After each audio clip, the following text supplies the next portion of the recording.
بسم اللہ الرحمن الرحیم۔ نبی پاک صلی اللہ علیہ وسلم نے بدر کی فتح کے بعد یہود کو دین کی دعوت دینے کا پروگرام بنایا۔ چنانچہ جب ان کو دعوت دی تو باطل کی عادت ہوتی ہے کہ وہ صحیح بات کو بھی غلط رنگ دینے کی کوشش کرتا ہے۔ چنانچہ ان کے پادریوں میں سے، سرداروں میں سے ایک شخص تھا کعب بن اشرف۔ اس نے کہا کہ آپ مکہ والوں سے فتح یاب ہو کر ہمیں دھمکی دینا چاہتے ہیں۔ حالانکہ نبی پاک صلی اللہ علیہ وسلم کا ایسا کوئی مقصد نہیں تھا، بلکہ ان کو دین کی دعوت دینا مقصود تھا۔ اور پھر متکبرانہ گفتگو یہودیوں نے کی کہ ہمارے قلعے ہیں، ہمارے مال ہیں، ہماری اولادیں ہیں، ہمارے افرادی قوت ہے، ہمارا یہ ہے، ہمارا وہ ہے۔ لیکن یہ سب کچھ اللہ کے مقابلہ میں کچھ بھی نہیں ہوتا۔ ان الذین کفروا لن تغنی عنہم اموالہم ولا اولادہم من اللہ شیئا۔ حقیقت یہ ہے کہ وہ لوگ جنہوں نے کفر اختیار کر لیا ہے، اللہ کے مقابلہ میں ان کو ان کے مال کوئی فائدہ نہیں دیں گے اور نہ ہی ان کی اولاد۔ وَأُولَئِكَ هُمْ وَقُودُ النَّارِ، اور یہی لوگ ہیں جو آگ کا ایندھن ہوں گے۔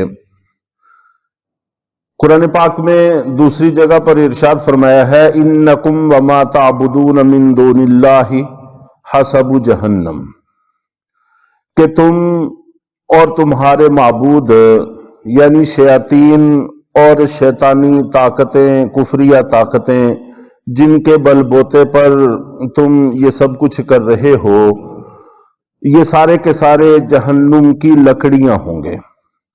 لکڑیاں، ایندھن، یہ جب بھی آگ میں ڈالے جاتے ہیں تو آگ اس سے اور زیادہ بھڑکتی ہے۔ اس سے ہٹ کر کوئی بھی چیز آگ میں ڈالیں تو اس سے آگ کی تپش کم ہوتی ہے، لیکن جو چیز آگ کا ایندھن ہے اگر وہ ڈالی جائے تو آگ اور بھڑکتی ہے۔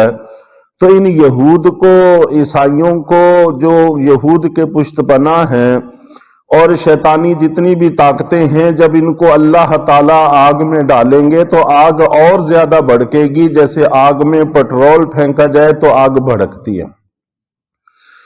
کدأب آل فرعون والذین من قبلہم، ان کی حالت فرعون اور فرعون سے پہلے لوگوں کی حالت جیسی ہے۔ کذبوا بآیاتنا، جنہوں نے ہماری آیتوں کو، نشانیوں کو جھٹلایا تھا۔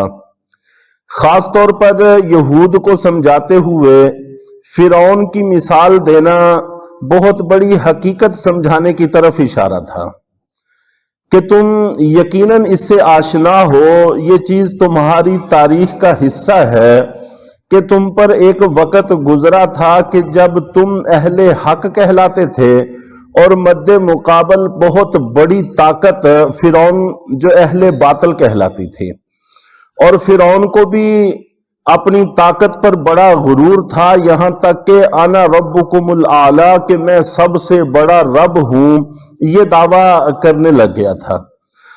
اور جس ذلت اور رسوائی کے ساتھ اس نے تمہیں رکھا ہوا تھا، تمہیں اس کی بھی کوئی بھول نہیں ہے۔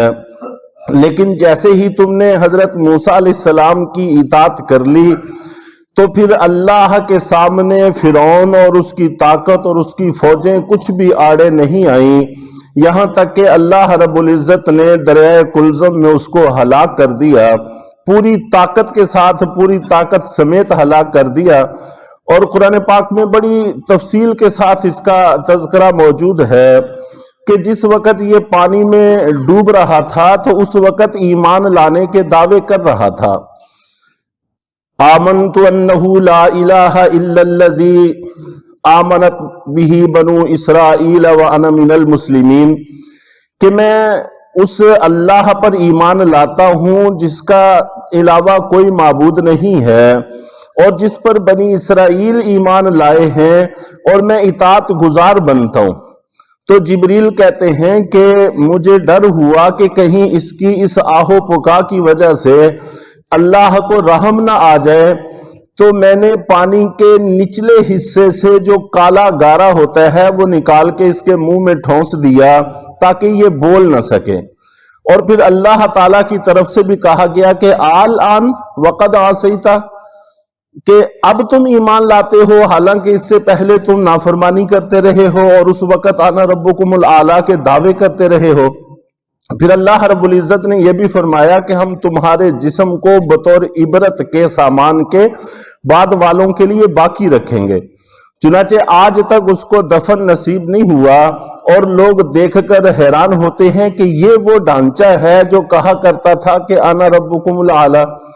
اس لیے یہ غرور اللہ کے مقابلہ میں سارا دھرا رہ جائے گا اور تم ذلیل و خوار ہوگے۔ چنانچہ چند سالوں کے اندر اللہ رب العزت نے ایسی رسوائی ان کو دکھائی کہ تاریخ کا حصہ رہی، کہ نبی پاک صلی اللہ علیہ وسلم نے ان کو مدینے سے نکالا، اور پھر خیبر فتح ہوا وہاں سے نکالا، اور پھر حضرت عمر رضی اللہ تعالی عنہ کے زمانہ میں ان کو جزیرۃ العرب سے نکال دیا گیا، اور پھر پوری دنیا میں ان کو کہیں جائے پناہ نہیں ملتی تھی، کوئی ان کو قبول کرنے کے لیے تیار نہیں تھا۔ اور پھر جب جرمن والوں نے ان کو مارا تو تب پھر انہی مسلمانوں نے کچھ اپنوں کی کہتے ہیں کہ سادگی اور کچھ بیگانوں کی پرایوں کی عیاریوں نے یہ تماشا کیا کہ ان کو یہاں پر آباد کیا، اور آج یہ مسلمانوں کو آنکھیں دکھا رہے ہیں اور مسلمانوں کے لیے پریشانی کا سبب بنے ہوئے ہیں۔ تو بہرحال مقصد یہ ہے کہ اللہ کے مقابلہ میں جب بھی کافر آئے گا، مسلمان بشرطے کہ مسلمان ہو تو پھر کوئی طاقت کافر کو نہیں بچا سکتی۔ اس لیے جہاں پر ہمیں ان کا مقابلہ کرنا ہے وہاں پر اپنے اعمال کا جائزہ لینا بھی بے حد ضروری ہے۔ تو میں نے حدیث مبارکہ کل کے درس میں ذکر کی تھی، جس میں دو حصے اللہ کے نبی صلی اللہ علیہ وسلم نے ارشاد فرمائے تھے۔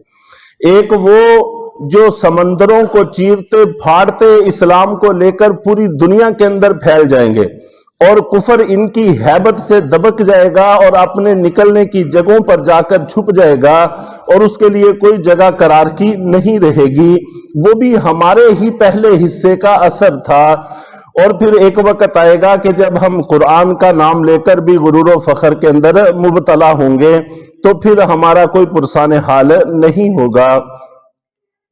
تو کدأب آل فرعون والذین من قبلہم، ان کی حالت فرعون اور جو فرعون سے پہلے لوگ تھے ان کی حالت جیسی ہے۔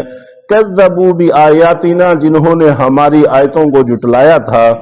فأخذہم اللہ بذنوبہم، پھر اللہ تعالیٰ نے ان کے گناہوں کی وجہ سے ان کو پکڑ لیا تھا۔ واللہ شدید العقاب، اور اللہ تعالیٰ کا عذاب بڑا سخت ہے۔